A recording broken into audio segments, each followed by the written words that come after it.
बात तो है कुमार, पीएम मोदी का कनेक्ट इस रोड शो में भी दिखता है, लेकिन क्या ये वोट में तब्दील होगा? क्या उत्तर कोलकाता में बीजेपी अपना खाता खोलेगी, और खोलेगी तो इस रोड शो में या प्रधानमंत्री के कैंपेन को क्या उसका सबसे बड़ा महत्व हम दे पाएंगे?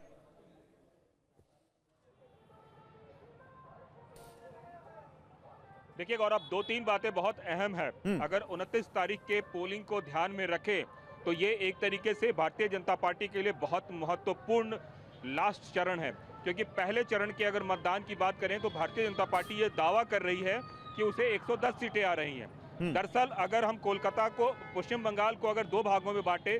दक्षिण पश्चिम बंगाल और उत्तर पश्चिम बंगाल, तो उसमें जो पहले चरण का मतदान हुआ है उसमें पिछले विधानसभा में भी भारतीय जनता पार्टी ने अच्छा किया था, लेकिन दूसरे चरण की अगर बात करें तो भारतीय जनता पार्टी उसमें साफ हो गई थी। साफ हो गई थी से मेरा मतलब है कि सीटें बहुत कम आई थी। ऐसे में जिस इलाके से प्रधानमंत्री गुजर रहे हैं, ये वो इलाका है जो एक तरीके से टीएमसी का गढ़ माना जाता है, और इस गढ़ में राजनीतिक सेंधमारी करने की कोशिश है भारतीय जनता पार्टी की, जिससे कि ज्यादा से ज्यादा संख्या में सीटें जीती जाएं और अपने पुराने रिकॉर्ड को और बेहतर किया जाए। निश्चित रूप से इसलिए प्रधानमंत्री हो या गृह मंत्री हो या फिर भारतीय जनता पार्टी के दूसरे आला नेता, सभी इसके लिए मेहनत कर रहे हैं। कुमार, एक चीज और हमने देखी है, चाहे वो स्मृति ईरानी का बंगाली में कैंपेन हो, चाहे हमने देखा हो बीजेपी के नेताओं का खुद वहां पर माछ भात खाना हो, प्रधानमंत्री का बेलूर मठ भी जाना हो, और फिर इस रोड शो से पहले कालीबाड़ी मंदिर भी जाना हो, जो टीएमसी की पूरी कोशिश है कि बीजेपी को बंगाली अस्मिता के खिलाफ खड़ा कर दिया जाए और उनको विलन बना दिया जाए। बीजेपी के तमाम नेता, खुद प्रधानमंत्री से लेकर और जो तमाम नेता जो वहां कैंपेन कर रहे हैं, उसका काट वो लगातार ढूंढ रहे हैं, और इसीलिए ये सारी तस्वीरें हम देख रहे हैं। इनका क्या असर हो सकता है? देखिए गौरव, एक बात आपको समझना पड़ेगा, अगर पिछले विधानसभा चुनाव की बात करें तो भारतीय जनता पार्टी ऐसी कोई गलती इस विधानसभा चुनाव में नहीं करना चाहती जिससे कि टीएमसी को बोलने का या कोई आरोप प्रत्यारोप बड़ा करने का मौका मिले।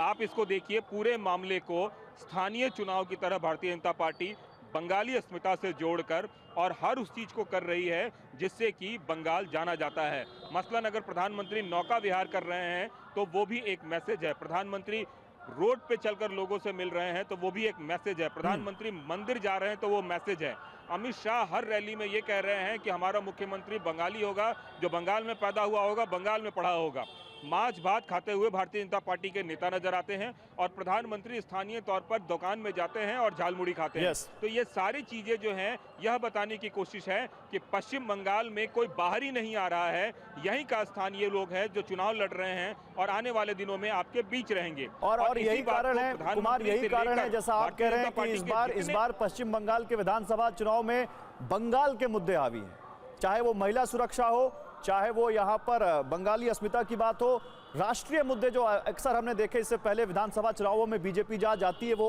लेकर आती है, वो बड़े प्लानिंग के साथ इस बार राष्ट्रीय मुद्दों को बंगाल विधानसभा चुनाव से दूर रखा गया।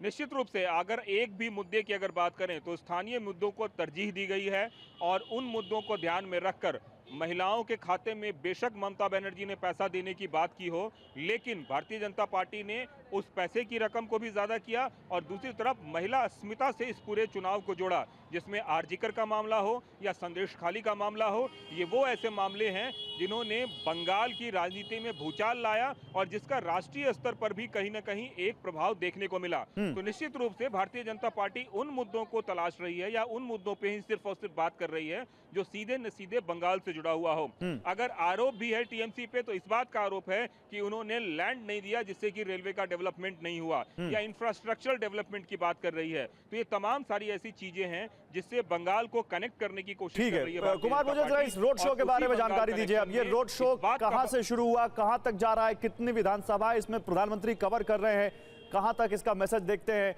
और बताइए कितना लंबा ये रोड शो है? देखिए, अगर रोड शो की लंबाई की बात करें तो बहुत ज्यादा नहीं, बमुश्किल से 2 किलोमीटर का ये दायरा है। इस दायरे में ये पूरा का पूरा रोड शो है, लेकिन जो बड़ी बात है वो ये है कि किस इलाके में हो रहा है। अगर हम उत्तर कोलकाता को देखें तो यहाँ पे भारतीय जनता पार्टी अभी राजनीतिक रूप से कोई भी सीट नहीं जीत पाई है। ऐसे में कम से कम 4 से 5 ऐसे विधानसभा हैं, चाहे मानिकतला हो या श्याम बाजार हो ये सब कई सारे ऐसे इलाके हैं जिन इलाकों में इन्हें ऐसा लगता है कि राजनीतिक पैठ ज्यादा बनी है पहले से, और प्रधानमंत्री के आने से या आला नेताओं के आने से वो राजनीतिक जमीन तैयार हो पाएगी जिससे कि जीत में तब्दील करने में उन्हें आसानी होगी। शायद यही वजह है कि 3 दिन पहले आपने जब देखा होगा कि उत्तर हावड़ा में प्रधानमंत्री का जब रोड शो हुआ तो वहां पे उत्तर भारतीयों की, मैं बात करता हूं बिहार से या फिर उत्तर प्रदेश से आए हुए लोगों की संख्या ज्यादा है वहां पे। ऐसे में वहां के स्थानीय उम्मीदवार उमेश राय को भी उन्होंने टिकट दिया है। तो उस स्थिति को भी देखते हुए वहां पे जो भीड़ थी और वहां पे जो संख्या थी, वो संख्या ये बताने की कोशिश कर रही थी और प्रधानमंत्री से कनेक्ट करवाने की कोशिश की जा रही थी जिससे कि वहां के लोग एक तरीके से वोट करें भारतीय जनता पार्टी के पक्ष में। तो कोशिश ये है कि कोलकाता प्रेसिडेंसी में जिस तरीके के चुनाव प्रचार बीजेपी ने किया है, जिसमें प्रधानमंत्री से लेकर अमित शाह से लेकर जेपी नड्डा से लेकर स्मृति ईरानी से लेकर, स्मृति ईरानी बांग्ला में बोल रही है, मनोज तिवारी बांग्ला में गाना गाने की कोशिश कर रहे हैं, रवि किशन भी टूटी फूटी बांग्ला में बात करने की कोशिश कर रहे हैं। तो ये सारे के सारे लोग वो हैं जो अपने आप को इस तरीके से कनेक्ट कर रहे हैं कि हम कोई बाहरी नहीं है, यहीं के स्थानीय हैं, और अगर हमें बांग्ला नहीं भी आती है तो हम बांग्ला बोल सकते हैं। तो ये तमाम तरह की चीजें हैं गौरव जो बता रही है कि भारतीय जनता पार्टी स्थानीय मुद्दों पर चुनाव लड़ रही है और उन्हीं मुद्दों के आधार पर एक बार फिर से सत्ता हथियाने की कोशिश है। बिल्कुल, और निश्चित रूप उसमें से हम कुछ एक जो